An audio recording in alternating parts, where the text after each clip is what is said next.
Monumen Perjuangan Rakyat Bali. Tapi itu bener kayak kerasaan lagi. Nah, kita mana ke atas yuk. Untuk 18. Cakep. Nah, kita masuk ke dalam Monumen Perjuangan Rakyat Bali.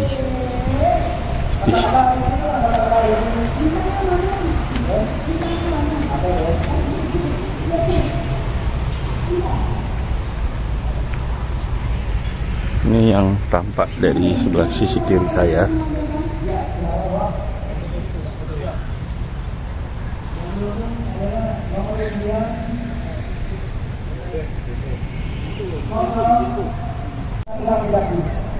Nah, kita naik ke atas. Di sini di sebelah kiri itu ada patung naga Sutasoma. Nah, ini patung naga yang sebelah agak ke dalam Sutasoma. Sini adalah Resi Kesawa dan Gajah Waktra.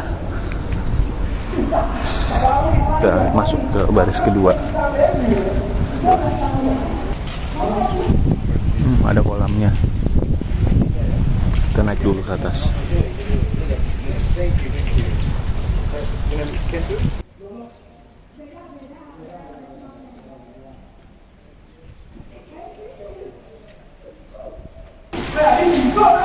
Nah, ini diorama nih. Lukisan. Disambut patung naga nih, enggak. Modelnya di dalamnya di antara tiang-tiang ada 1, 2, 3, 4, 5.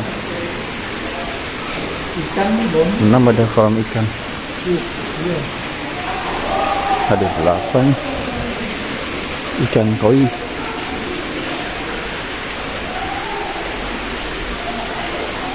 Nah, kita mengelilingi sekitar yuk. Kayaknya dulu pernah kesini deh, tahun 2014. Tapi dulu foto di daerah mana ya? Dari lapangan sisi mana gitu.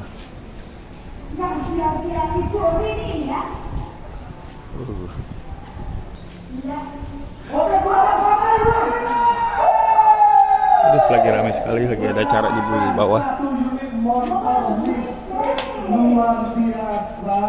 Bener-bener kayak kerasaan, kayak apa ya, kerajaan zaman dahulu ya, atau ini dibangun tahun berapa nih? Kayaknya dibangun pemerintahan RI ya.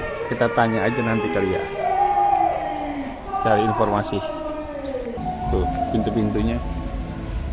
Oh iya, aku baru ingat ternyata aku dulu foto di sana. Perjuangan Rakyat Bali.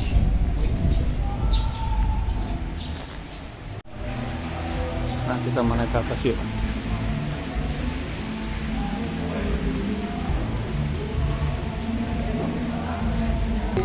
Oh, ada dioramanya.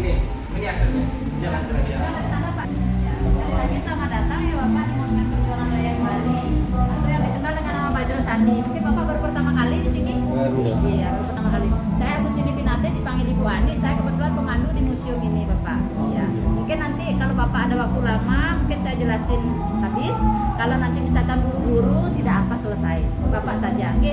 Bapak saja. Nanti saya coba untuk menjelaskan singkat aja, ya. Ini soalnya banyaknya 33, Bapak. 33 diorama.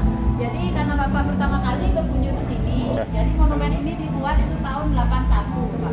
Itu tahun 81 itu atas gagasan gubernur pertama kami, yaitu namanya Bapak Profesor Dr. Ido Bagus Marta. Akhirnya diresmikan tahun 2003. 2003 oleh Ibu Megawati Soekarno Putri pada saat beliau menjabat menjadi presiden.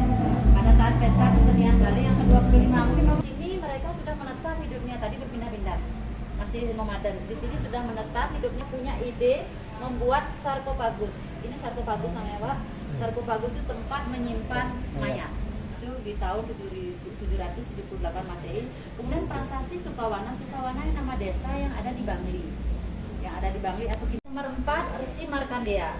Nah, suci, nah itu namanya Pura Raung. Kemudian beliau itu juga membawa sapi dari Jawa untuk dikembangbiakkan di Bali. Kan? Sri Kesari Warmadewa dari Wangsa Warmadewa. Nah, yang berdiri itu beliau lagi menyaksikan pembuatan tugu Jaya Stamba. Tugu Jaya Stamba ada di daerah Sanur Selatan, itu di Desa Belanjo.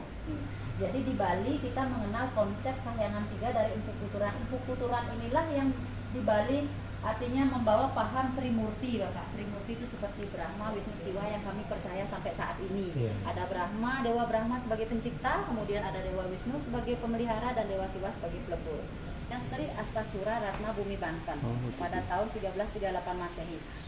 Jadi beliaulah Raja Bali terakhir. Setelah ini dah nggak ada raja. Dinobatkan oleh Gajah Mada menjadi raja sampai beliau takut pada saat itu menjadi raja karena beliau bukan orang Bali. Jadi Bali itu banyak berontak sama Sri Kersa Kepakisan ini. Cuma 3 tahun ya? Ya, beliau ini menjadi raja dan membentuk dinasti.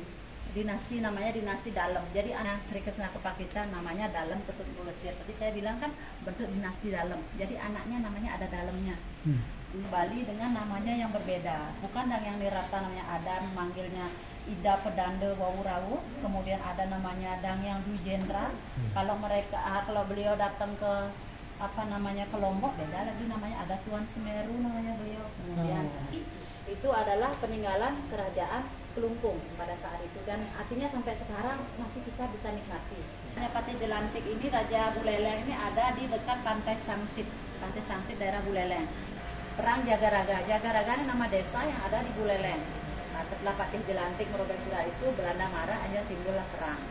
Politik bumi hangus yang dibuat oleh rakyat kita pada saat itu oleh 3.000 laskar Kusamba yang dipimpin oleh anak agung Made Sangging namanya. Jadi anak agung perlawanan rakyat Banjar. Nah, disinilah rakyat Banjar. Nah, Puputan Badung ini kronologi kejadiannya Puputan. Kenapa Puputan namanya? Jadi pagi-pagi buta jam 5 pagi itu diserang oleh kapal Belanda namanya Sri Komala dari Pantai Sanur. Diseranglah kerajaan Badung pada saat itu. Nah, Raja kaget sehingga memerintahkan untuk menghanguskan kerajaan. Do mati di ayunan, jangan meninggal di ayunan. Istilah jangan mati konyol gitu. Lebih baik mati melawan Belanda ketimbang hidup gitu maksudnya. Jangan tadi kasih melarikan diri. Beliau adalah orang berkasta, adiknya raja, satu-satunya adiknya raja yang berani melawan Belanda pada saat itu. Beliaulah yang mengajak rakyat untuk melawan Belanda di Desa Wongayu Gede Tabanan. Walaupun akhirnya beliau tewas. Nah, dulu di sinilah juga Raja Kelungkung melakukan tekad Puputan, namanya Puputan Kelungkung. Puputan yang arti orang Bali yang pada saat itu menjabat sebagai gubernur Sunda Kecil. Dulu Bali namanya Sunda Kecil, Pak. Tokoh Bali namanya Bapak Ketut Merta. Ini terjadi di Pelabuhan Buleleng, Pak. Jadi beliaulah yang meninggal mempertahankan bendera merah putih. Gila 1946 kan sudah merdeka. Lagi ada pertempuran di Selat Bali. Jadi terjadi pertempuran ini pada tahun 1946 yang dipimpin oleh Gusti Ngurah Rai sendiri bersama pasukannya, namanya pasukan Ciung Wanara. Jadi namanya Puputan Margarana yang dipimpin oleh beliau sendiri. Gusti Ngurah Rai tewas bersama pasukannya. Yuk kita ke atas. Ini 69 anak tangga. Ada filosofinya. Tapi kita cepat aja. Dari atas. Cakep.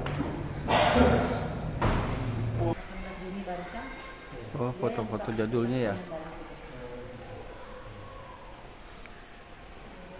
Kami kan di bawah Dinas Kebudayaan Provinsi, Pak. Foto dulu kali ya, tampak pertama kali peresmiannya tahun 2000-an, 2003. Cakep awannya juga.